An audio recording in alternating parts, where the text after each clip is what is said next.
Bon, ça va, t'as passé une bonne journée, tout va bien? Ouais, écoute, ça va, ça C'est va. cool. Les amis, sachez une chose, c'est que c'est Peter qui met les news. Merci à toi, Peter. Et il en a mis une.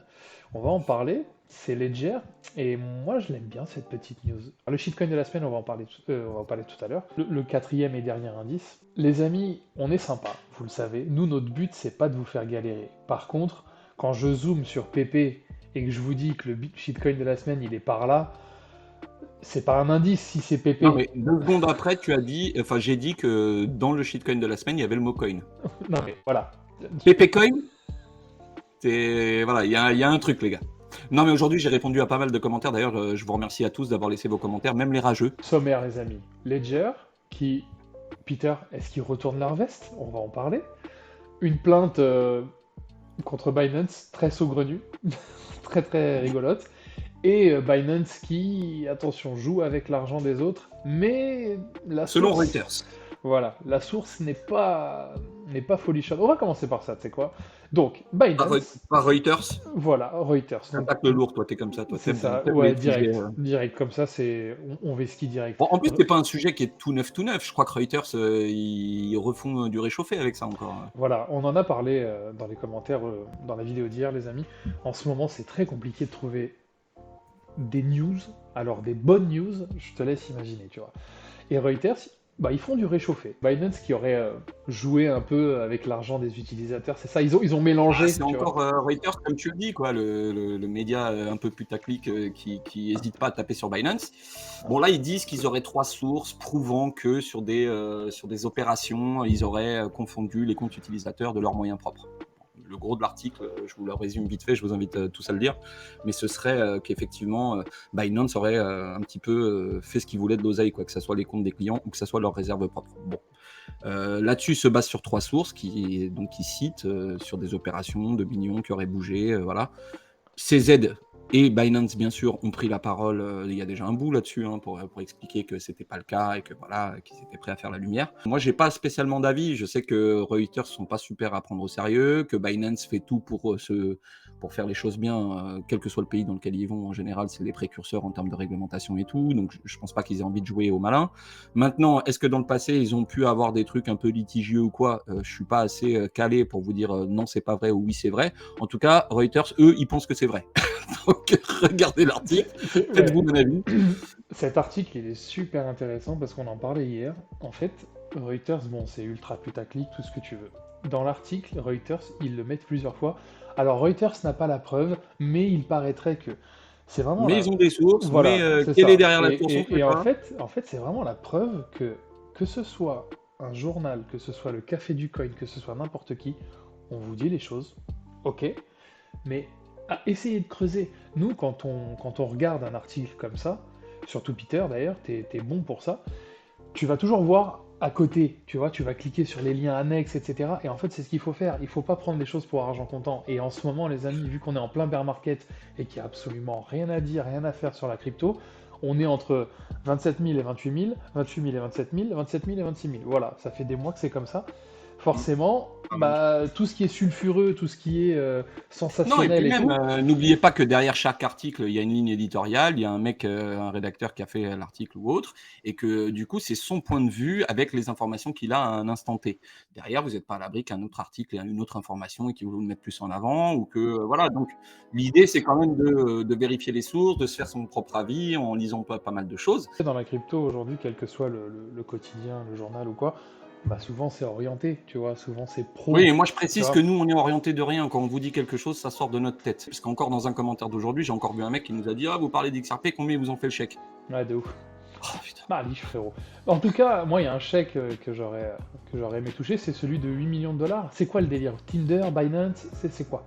Ah oui, donc c'est la news encore sur Binance. Donc là, c'est une américaine, une texane, je crois. En tout cas, ça a été jugé au Texas, l'affaire.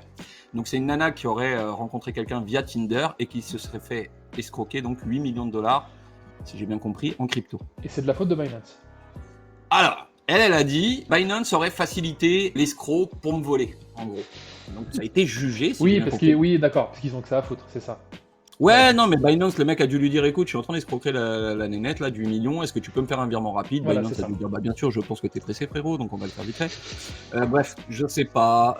Moi, ça m'a fait rire surtout, c'est les commentaires que j'ai pu voir sur Twitter à la suite de l'article. T'en as certains qui disaient oui, mais de toute manière, c'est l'avocat qui a dû lui dire attendez, il y a Binance là-dedans. Bah super, on va les attaquer. Il y a peut-être 8 millions à récupérer. C'est un peu le système aussi américain où tu attaques tout et n'importe qui et tout et n'importe quoi. Bon, je sais pas trop. En tous les cas, la pauvre dame s'est fait escroquer du 8 millions par un amoureux transi. Ça fait jamais plaisir. Binance, donc du coup, a eu gain de cause parce que ça a été jugé et tout. Donc le tribunal, le juge a décidé que Binance n'avait pas influencé le voleur pour qu'il la vole, quoi. En parlant d'influence, moi ça me fait plaisir parce que disons que les réseaux sociaux, ce côté horizontalité de l'opinion, tu vois. Aujourd'hui, il y a beaucoup de gens qui se disent que tous les avis se valent, etc. Tu vois, quand un expert parle, t'as un guignol sorti de je ne sais où qui veut lui donner la leçon, et ça c'est un peu relou. Par contre, ce qui est bien avec les réseaux, c'est que quand tu vois ce qui se passe avec Ledger, tu te dis quand même que quand il y a des gens qui ouvrent leur gueule, mais bah ça porte Ça quand sert même à ses quelque fruits. chose, tu veux dire? Bah là, Ledger, c'est quand même un truc de ouf, tu vois. Et en peu Je de pense temps. qu'effectivement, ils ont entendu. Bon, c'est déjà une bonne chose. Est-ce que pour autant, ce qu'ils sont en train de mettre en place, c'est quelque chose qui se tient? C'est encore un avis à définir pour ma part. Donc Ledger avec sa mise à jour recovery qui était une option et qui a fait donc toute une levée de bouclier par les utilisateurs en général pour dire que effectivement, on en a parlé, on en a même fait un live pour dire que à partir du moment où dans le logiciel il y a cette option là, activable via une mise à jour ou pas, ou via ton consentement ou pas, via un KYC ou pas, à partir du moment où l'option est implémentée dans la clé, c'est vrai que ça fait plaisir à personne. Demain, moi j'ai une question, si demain on apprend que les autorités, les gouvernements décident que via les juridictions des pays dans lesquels est implanté Ledger, de leur dire vous nous donnez les informations et les clés privées, s'ils ont la possibilité technique de le faire, ils vont le faire. Dans tous les cas. Sous couvert de justice, C'est pas sous etc. couvert, Ouais. ils sont contraints et forcés dans Ouais, le voilà, pays dans c'est ça. lequel ils opèrent de se plier aux réglementations, si tu veux. Mais bon, là, pour ce qui est de l'article, donc suite à tout ce qui s'est passé au sujet de Ledger Recovery, tu as donc Gauthier de chez Ledger qui Ouais, a le dû CEO. s'exprimer, le CIO qui a dû s'exprimer clairement pour donner un petit peu, redonner confiance un petit peu à ce programme-là. Donc on apprend qu'il y a une espèce de roadmap open source, en gros. Donc moi, si j'ai bien compris, ils essayent de rendre le code open source, d'accord? Donc open source, les amis, c'est quoi? C'est un code qui est lisible par tous, et donc normalement, tout le monde y a accès, peut le voir, peut regarder s'il y a quelque chose qui va ou qui va pas.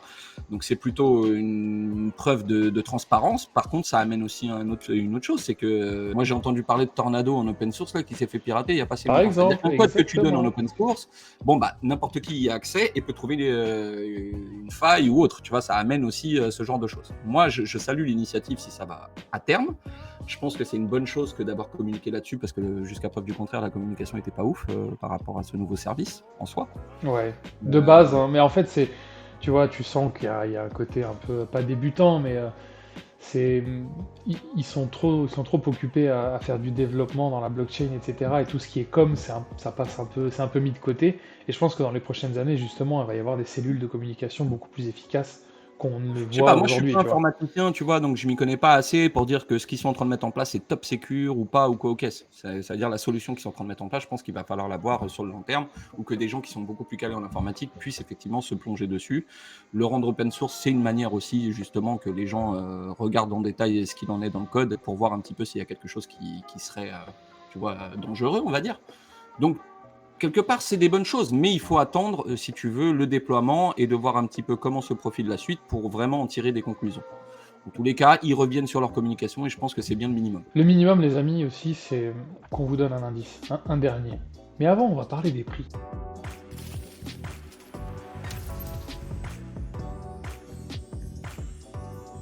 On est dans le vert en plus. Bah, c'est ce que j'allais dire. On pensait qu'à Regarde-moi chaque ça. fois que tu partais en vacances, le marché chutait. C'est Faut vrai en croire que plus. ça s'inverse un petit peu.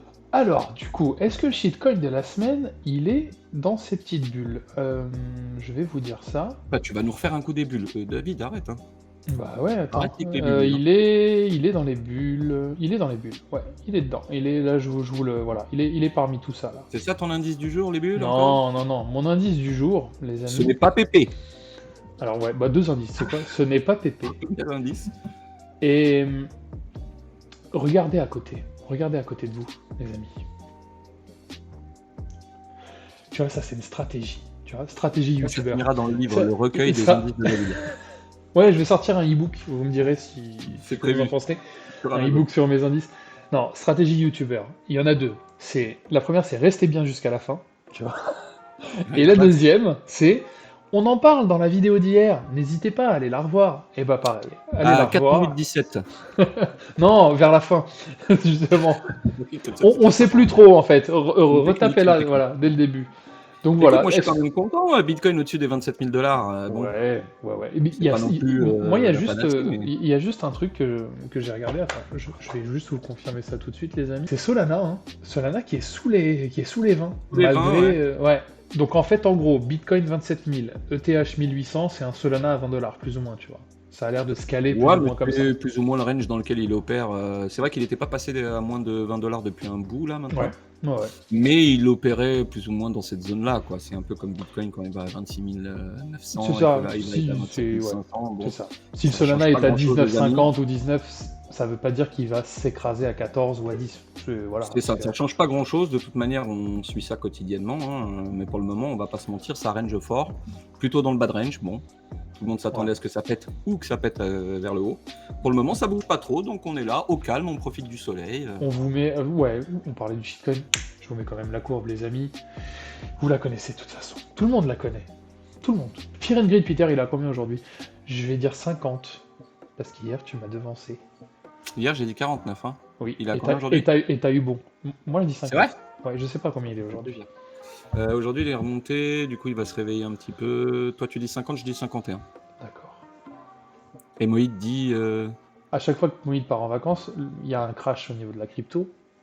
Donc, je crois qu'il a dit quelque chose comme 4, tu vois, parce qu'il était sûr que ça allait se péter la gueule. Donc, écoute, Moïd, il est pas à 4. Qui nous paye direct. Voilà, ouais, c'est mieux. Ouais, C'est mieux. En fait, avec le pyramide. qu'il fasse le combo. Quand il part en vacances, D'ailleurs, il nous a dit qu'il ferait quelques apparitions. On a beaucoup de chance aujourd'hui, il n'est pas apparu.